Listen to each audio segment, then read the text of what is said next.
नमस्कार. स्वामी तुमच्या सर्व इच्छा पूर्ण करो. आपल्या सर्वांना माहीत आहे की जे आपल्या अंगणवाडीतील 11 रजिस्टर होते हे शासनाने आता कायमस्वरूपीच ते बंद केलेले आहेत. तरीसुद्धा काही रेकॉर्ड्स हे आपल्याकडे असावेत म्हणून त्यांनी काही मोजके असे रजिस्टर जे आपल्याला त्यांच्या नोंद करून ठेवायचे आहेत हे सुद्धा त्यांनी आता नवीन परिपत्रक काढलं आहे. तर ते कोणकोणते रजिस्टर आहेत ज्यांची नोंद आपल्याला करायची आहे ते आपण पाहूया. तर हे परिपत्रक आहे ना 26 मे 2026 शासनाने काढलेलं आहे. आता ह्याचा विषय आहे अंगणवाडी केंद्रामधील सर्व 11 रजिस्टर्स पूर्णपणे बंद करणे व पोषण ट्रॅकरवर माहिती अपडेट करण्याबाबत. उपरोक्त विषयान्वये आपणास कळविण्यात येते की केंद्र शासनाच्या महिला व बालविकास मंत्रालयाच्या पत्रान्वये दिनांक 1 फेब्रुवारी 2025 पासून सर्व अंगणवाडी केंद्रामधील 11 रजिस्टर्स म्हणजे ते कोणकोणते होते 11 रजिस्टर्स. लसीकरण रजिस्टरचा VHND भाग वगळून पूर्णपणे बंद करण्याचे आणि सर्व माहिती पोषण ट्रॅकर ॲप्लिकेशनवर डिजिटल स्वरूपात नोंदवण्याचे आदेश देण्यात आलेले आहेत.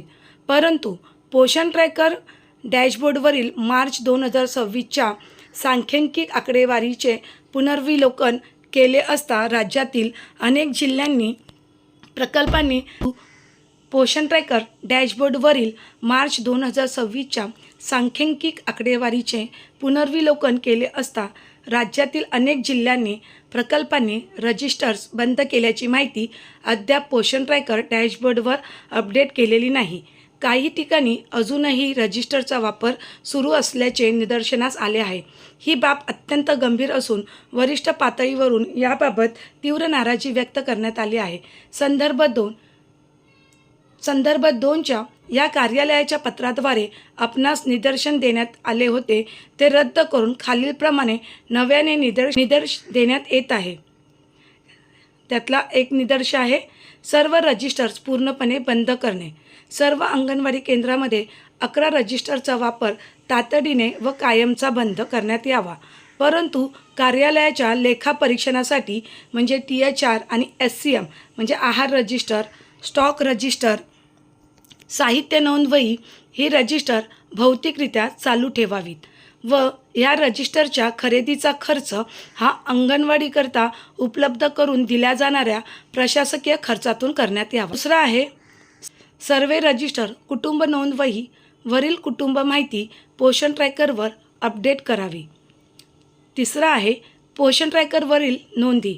पोषण ट्रॅकरमध्ये उपलब्ध भौतिक नोंदवही, पूरक पोषण आहार साठा, पूरक पोषण आहार वितरण, पूर्वशालेय शिक्षण, गर्भधारणा आणि प्रसूती, लसीकरण आणि VHSND 0 ते 6 महिने, 6 महिने ते 3 वर्ष आणि 3 ते 6 वर्ष मुलांच्या श्रेणीमध्ये संबंधित माहिती भरणे.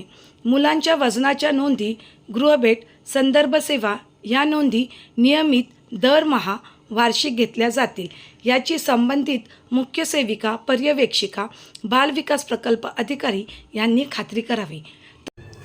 म्हणजे बघा मैत्रिणींनो, आता आपल्याला फक्त THR, SCM म्हणजेच आहार नोंदवही आणि स्टॉक रजिस्टर म्हणजेच साहित्य नोंदवही आणि संदर्भ सेवा नंतर आपल्याला जे 2000 येतात त्याचा आपल्याला नोंद ठेवावीच लागेल. कारण ते आपण 2000 रुपये आपण कुठे खर्च करतो, कशासाठी खर्च करतो त्याची नोंद आपल्याला द्यावी लागते. त्यामुळे ते एक आपल्याकडे राहणारच आहे. त्याची आपल्याला त्याचे रजिस्टरमध्ये त्याची नोंद आपल्याला करायची आहे. म्हणजे मला असं वाटतं की म्हणजे CBA आणि माता समिती रजिस्टर हे आपल्याकडे असलंच पाहिजे. पहिले रजिस्टरचे खर्च तो आपण करवता जे आपल्याला शासन आपल्याला 2000 देत होते त्यातून आपण आपला खर्च चालवत होतो किंवा ते रजिस्टर आपण आपल्या स्वतःच्या पैशाने घेत होतो. पण आता तसं नाही आहे. शासन आता जे आपण रजिस्टरांची जी नोंद ठेवणार आहोत त्या रजिस्टरांचे पैसे हे शासन स्वतः आता आपल्याला देणार आहेत. सांगितलेली माहिती तुम्हाला समजली असेल. धन्यवाद.